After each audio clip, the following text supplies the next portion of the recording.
Aqui não é albergue. Procura a assistência social e me deixa em paz. A voz cortou a noite fria e chuvosa de terça-feira. Era quase meia-noite. Chuva forte caía sobre a cidade havia 3 horas sem parar. Ruas alagadas, bueiros transbordando, trovões ecoando entre os prédios, vento gelado cortando como navalha. Dona Mercedes estava parada na porta da casa número 47 da rua Professor Almeida. Ela tinha 79 anos e estava completamente encharcada. Vestia um roupão de banho azul claro por cima de uma camisola branca. Chinelos de quarto nos pés descalços. Cabelos brancos grudados no rosto pela chuva. Corpo tremendo de frio, olhos confusos e assustados. Fernando abriu a porta ainda sonolento. Ele tinha 53 anos e estava irritado por ter sido acordado por batidas insistentes na porta. Olhou para a mulher molhada na varanda.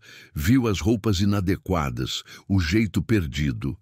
Presumiu imediatamente que era mais uma mendiga procurando lugar para dormir. Por favor, moço, eu preciso entrar. Tá muito frio. Eu não sei onde eu tô. Não é problema meu. Vai embora, bate na porta de outra pessoa. Mas tá chovendo, eu tô perdida. Não sei voltar para casa.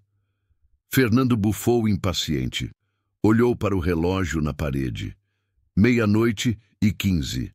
Tinha que acordar cedo no dia seguinte. Não tinha paciência para aquilo. Escuta aqui. Não sei de onde você veio. Não quero saber. Mas aqui não é abrigo. Não é igreja. Não é assistência social. Vai procurar ajuda em outro lugar e me deixa dormir. Ele bateu a porta na cara dela, girou a chave na fechadura, voltou para o quarto resmungando sobre mendigos que não deixavam as pessoas em paz. Deitou. Apagou a luz. Tentou voltar a dormir. Dona Mercedes ficou parada na varanda. A chuva continuava caindo forte. Ela não sabia o que fazer. Não entendia onde estava. Não lembrava como tinha chegado ali. Tudo estava confuso na mente dela. Pedaços soltos de memória que não se conectavam. Rostos que ela não conseguia nomear. Lugares que pareciam familiares, mas ao mesmo tempo estranhos. Ela desceu os 3 degraus da varanda com dificuldade. Segurou no corrimão de ferro enferrujado. Começou a caminhar pela calçada molhada. Seus chinelos faziam barulho de sucção na água acumulada. Tropeçou numa pedra solta, quase caiu, segurou numa árvore. Respirou fundo, tentando acalmar o coração que batia disparado. Na casa ao lado, número 45, uma luz se acendeu no quarto da frente. Dr. Augusto tinha ouvido as batidas na porta do vizinho, ouviu a conversa, ouviu a porta batendo, levantou da cama, foi até a janela, abriu a cortina. Viu a senhora caminhando devagar pela rua deserta debaixo da chuva torrencial. Dr. Augusto tinha 72 anos, médico clínico geral aposentado depois de 45 anos de profissão. Morava sozinho desde que a esposa tinha falecido 6 anos atrás. Conhecia Fernando de vista, nunca tiveram intimidade, apenas acenos educados quando se cruzavam na rua. Mas naquele momento ele sentiu algo errado naquela situação toda. Ele desceu correndo, calçou chinelos, pegou um guarda-chuva grande, abriu a porta, saiu na chuva, caminhou rápido até alcançar a senhora que já estava a uns 20 metros de distância. "Senhora, espera! Para 1 minuto!" Dona Mercedes parou. Virou devagar. Olhou para o homem que se aproximava com o guarda-chuva aberto. "A senhora está bem? Precisa de ajuda?" Ela olhou para ele sem responder. Seus olhos estavam vazios, perdidos. Dr. Augusto chegou perto, colocou o guarda-chuva sobre ela, observou com atenção profissional. Viu os sinais que conhecia bem de décadas atendendo pacientes: desorientação espacial, confusão temporal, roupas inadequadas para a situação, incapacidade de responder perguntas simples. Olhar distante e desconectado. Tudo indicava um quadro neurológico sério, provavelmente demência avançada, possivelmente Alzheimer. "A senhora sabe seu nome?" Ela pensou por longos segundos. Depois, balançou a cabeça negativamente. Sabe onde mora? Outro silêncio. Outra negativa. Tá bem, vem comigo. Vamos sair dessa chuva. A senhora tá gelada. Dr. Augusto a levou para sua casa com cuidado. Segurou o braço dela firme, mas gentil. Ajudou a subir os degraus. Abriu a porta, levou ela para dentro, fechou a porta atrás deles, ligou o aquecedor da sala, pegou toalhas limpas, trouxe um roupão seco, ajudou ela a trocar as roupas molhadas, secou o cabelo dela com cuidado, preparou chá quente com açúcar, deu para ela beber devagar, observava cada movimento, cada reação, cada detalhe. Dona Mercedes sentou no sofá, segurando a xícara de chá com mãos trêmulas. O calor do líquido e do ambiente começou a acalmá-la um pouco. Dr. Augusto sentou numa poltrona próxima. Falava com voz suave e pausada. A senhora lembra de alguma coisa? Qualquer coisa. Um nome? Um lugar? Uma pessoa? Ela olhou para o chá. Pensou. Fragmentos de memória apareciam e desapareciam como flashes. Um rosto. Uma sala. Uma mesa grande. Martelo batendo, voz dizendo ordem no tribunal, mas nada se conectava direito. Tribunal, eu acho, não sei. Dr. Augusto pegou o celular. Pensou em ligar para a polícia, mas hesitou. Mulheres idosas com demência que fogem de casa geralmente tinham família procurando, mas era quase 00:30. Decidiu esperar até ela se acalmar mais. Talvez uma informação surgisse. Ele foi até a cozinha, preparou uma sopa leve, torradas, trouxe para ela. Dona Mercedes comeu devagar. Estava com fome. Dr. Augusto observava pensativo. A roupa dela era de qualidade. Não era roupa de alguém em situação de rua. O roupão tinha uma etiqueta de loja cara. A pele dela estava bem cuidada, unhas limpas. Alguém cuidava dela. Alguém devia estar desesperado procurando. Depois que ela terminou de comer, ele tentou de novo. A senhora tem filhos? Marido? Alguém que cuida da senhora? Filho. Eu tenho filho. Henrique, ele é. Ele é importante. Juiz. Meu filho é juiz. Dr. Augusto anotou. Nome Henrique. Juiz. Era algo. E a senhora? A senhora trabalhou com quê? Dona Mercedes olhou para as próprias mãos. Memórias fragmentadas vinham em ondas, processos, sentenças, vereditos, toga preta, martelo, justiça. Eu era juíza. Trabalhei muitos anos, muitos casos. Não lembro direito. Dr. Augusto sentiu um aperto no peito. Uma juíza aposentada, provavelmente respeitada, com uma carreira de décadas, e agora estava perdida, confusa, doente, rejeitada pelo vizinho que a tratou como mendiga. Ele pegou o celular, procurou online. Juiz Henrique, mais o nome da cidade. Encontrou rapidamente. Dr. Henrique Mercedes de Almeida, desembargador do Tribunal Regional Federal, filho de doutora Mercedes de Almeida, primeira mulher juíza titular na comarca nos anos 70. Procurou por alertas de desaparecimento. Encontrou postagem em grupo do bairro publicada 1h30 atrás. Idosa desaparecida. Mercedes de Almeida, 79 anos. Alzheimer. Família procura urgente. Tinha um número. Dr. Augusto ligou imediatamente. Atendeu no segundo toque. Uma voz masculina tensa e preocupada. Alô? Tem notícias da minha mãe? Dr. Henrique. Meu nome é Augusto Ferreira. Sou médico aposentado. Sua mãe está aqui na minha casa. Ela está bem. Um pouco confusa, mas fisicamente bem. Silêncio do outro lado.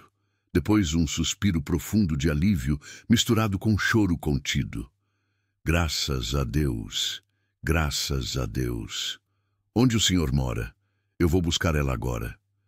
Dr. Augusto passou o endereço. Rua Professor Almeida, número 45. Dr. Henrique disse que chegaria em 20 minutos. Desligou. Dr. Augusto voltou para a sala. Dona Mercedes estava recostada no sofá. Olhos fechados. Respiração calma. Ele cobriu ela com um cobertor. Sentou na poltrona. Esperou. 23 minutos depois, bateram na porta. Dr. Augusto abriu. Um homem de uns 55 anos estava ali, terno amarrotado, vestido às pressas, cabelo despenteado, olhos vermelhos.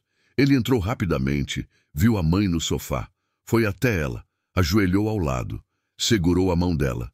Mãe, graças a Deus. Dona Mercedes abriu os olhos, olhou para ele. Um flash de reconhecimento atravessou seu rosto. Henrique, você cresceu tanto. Ele chorou, abraçou ela com cuidado. Doutor Augusto ficou de pé, observando com respeito à distância. Doutor Henrique se recompôs, levantou, estendeu a mão. Doutor Augusto, muito obrigado. O senhor não sabe o que significa isso. A gente estava procurando ela há 3 horas, desesperados, achando que tinha acontecido o pior. Como ela fugiu? A cuidadora dormiu. Minha mãe acordou, saiu andando. A gente não sabe como ela conseguiu abrir o portão, mas conseguiu. Quando a cuidadora acordou, ela já tinha sumido. A gente acionou todo mundo. Polícia, vizinhos, grupos de WhatsApp, e o senhor a encontrou. Doutor Augusto hesitou, mas decidiu contar. Na verdade, ela bateu na porta do seu vizinho primeiro, casa número 47. O morador mandou ela embora. Bateu a porta na cara dela, deixou ela na chuva. Ela estava andando perdida na rua quando eu vi. A expressão de Dr. Henrique mudou. O alívio deu lugar a algo mais duro, mais frio. Minha mãe bateu na porta pedindo ajuda e ele mandou ela embora, na chuva, de madrugada, doente. Ah, foi o que aconteceu. Eu ouvi da minha janela. Dr. Henrique respirou fundo, controlando algo que fervia dentro dele. Qual o nome dele? Fernando. Fernando Guimarães. Mora ali há uns 5 anos. Dr. Henrique anotou mentalmente. Agradeceu novamente a Dr. Augusto. Pegou a mãe no colo com cuidado, levou ela para o carro que estava parado em frente à casa, colocou ela no banco de trás, cobriu com cobertor, voltou até Dr. Augusto. O senhor salvou minha mãe, literalmente. Se ela tivesse ficado nessa chuva, nesse frio, com a idade dela, doente, podia ter morrido de hipotermia, de pneumonia, de qualquer coisa. Eu só fiz o que qualquer pessoa decente faria. Mas o meu vizinho não fez, e isso eu não vou esquecer. Dr. Henrique foi embora. Dr. Augusto voltou para dentro de casa. Limpou as coisas que tinha usado, guardou, foi deitar, mas demorou muito para dormir, pensando na senhora perdida, no vizinho cruel, nas consequências que ainda viriam. Na manhã seguinte, Fernando saiu para trabalhar normalmente. Quando voltou, tinha um envelope na porta. Intimação para prestar depoimento na delegacia. Assunto, omissão de socorro. Foi no dia marcado. O investigador explicou. Uma senhora idosa com Alzheimer tinha batido na porta dele pedindo ajuda. Ele recusou. Família registrou ocorrência. Testemunha confirmou. Caso seria encaminhado ao Ministério Público. Fernando pesquisou online, descobriu quem era a senhora, doutora Mercedes de Almeida, ex-juíza respeitada, e o filho, doutor Henrique, desembargador influente. Sentiu o chão sumir. Nos dias seguintes, a história começou a vazar. Alguém comentou em grupo de WhatsApp. A notícia se espalhou. Vizinhos começaram a olhar diferente para Fernando. Cumprimentos que antes eram cordiais viraram olhares frios. Pessoas atravessavam a rua para não passar perto dele. Uma semana depois, uma repórter de jornal local bateu na porta dele. Perguntou se ele queria comentar sobre o caso da doutora Mercedes. Ele recusou. Fechou a porta. Mas a matéria saiu mesmo assim. Homem recusa ajuda a ex-juíza com Alzheimer em noite de tempestade. O artigo não mencionava nome completo por questões legais, mas mencionava a rua, o número da casa. Pessoas do bairro sabiam quem era. Comentários nas redes sociais explodiam. Indignação, revolta, pedidos de justiça. Fernando tentou sair pouco de casa, mas precisava trabalhar. Precisava fazer compras. E toda vez que saía, sentia os olhares. Ouvia os sussurros, via as pessoas comentando e apontando. 2 semanas depois, recebeu uma ligação de um advogado, representante da família Mercedes de Almeida. Informou que a família estava considerando entrar com ação civil por danos morais, não pelo dinheiro, mas pelo princípio, pela mensagem, para mostrar que recusar ajuda a quem precisa tem consequências. Fernando contratou um advogado, gastou economias que não tinha, tentou negociar, pediu para conversar com a família, queria se desculpar, explicar. O advogado dele conseguiu agendar uma reunião. Fernando foi até o escritório de advocacia no centro da cidade. Sala grande com vista para a praça. Mesa de madeira imponente. Doutor Henrique estava sentado atrás da mesa, de terno escuro, gravata azul, expressão fechada. Não se levantou quando Fernando entrou. Senta. Fernando sentou. Suas mãos tremiam. Doutor Henrique o olhou em silêncio por longos segundos. Depois falou com voz controlada, mas carregada de emoção contida. Minha mãe dedicou 40 anos da vida dela à justiça. Julgou casos difíceis. Tomou decisões que mudaram vidas. Defendeu os fracos, puniu os culpados, construiu uma reputação de integridade e honra. E no fim da vida, quando a doença tirou dela a capacidade de se defender, você bateu a porta na cara dela. Fernando tentou falar, mas Dr. Henrique levantou a mão. Não, você vai me ouvir. Ela bateu na sua porta pedindo abrigo. Em noite de tempestade, molhada, confusa, doente, e você a rejeitou. Mandou ela procurar assistência social, como se ela fosse lixo, como se não valesse nada. Eu não sabia quem ela era. E isso muda alguma coisa? Ela era um ser humano, precisando de ajuda. Isso não deveria ser suficiente. Silêncio pesado. Fernando não tinha resposta. Minha mãe podia ter morrido naquela noite. Hipotermia, pneumonia, atropelamento, qualquer coisa. Se o doutor Augusto não tivesse visto ela, se ele não tivesse saído na chuva para ajudar, eu teria perdido minha mãe por causa da sua indiferença. Dr. Henrique se levantou, caminhou até a janela, olhou para a rua lá embaixo. Eu poderia processar você criminalmente. Omissão de socorro. Poderia pedir indenização milionária. Poderia fazer sua vida virar um inferno jurídico. Tenho recursos. Tenho conhecimento. Tenho influência. Poderia destruir você se quisesse. Fernando estava pálido. Dr. Henrique se virou. Mas não vou fazer isso. Sabe por quê? Porque minha mãe me ensinou algo. Ela me ensinou que justiça não é vingança, é responsabilidade, é consequência, é aprendizado. Ele voltou para a mesa, sentou, pegou um papel, empurrou para Fernando. Você vai fazer trabalho comunitário. 6 meses, todo sábado, num abrigo para idosos. Vai cuidar, vai limpar, vai servir, vai aprender a ver essas pessoas como seres humanos, não como incômodos. Fernando olhou para o documento.